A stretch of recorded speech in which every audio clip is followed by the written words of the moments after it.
అందుకే మీరు ఒకసారి చూసుకోవచ్చు.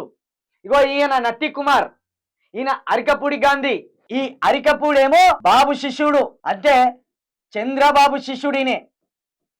చంద్రబాబు శిష్యుడు, చంద్రబాబు నాయుడు సామాజిక వర్గమే. ఈయనే మొదలుపెట్టిండు గొడవంతా, ఈయన మొదలుపెట్టిండు. ఇగో గీనే నట్టి కుమార్. మీరు బాగా గుర్తుపెట్టుకోవాలి. ఇప్పుడు చెప్పే ప్రతి మ్యాటర్ కూడా తెలంగాణ వ్యాప్తంగా ఉన్న మన యువత మనసులో ముద్రించకపోవాలి. ఎంత ప్రమాదంలోకి హైదరాబాదు రాజధాని వెళ్ళిపోతుంది అనేది గుర్తుపెట్టుకోవాలి. ఈయన పేరు నట్టి కుమారు. ఈయన చిన్న చిన్న సినిమాలు తీసిండు. ఆంధ్ర నుండి బతుకొచ్చి హైదరాబాద్ లో స్థిరపడి ఈరోజు బలుపొచ్చిన మాటలు మాట్లాడుతాడు. నోటికొచ్చిన మాటలు మాట్లాడుతూ ఇక్కడ హైదరాబాదును రానున్న రోజులల్లా ఎట్లా చేజిక్కించుకోవాలనే ఆలోచనను బయట పెట్టింది దొంగ.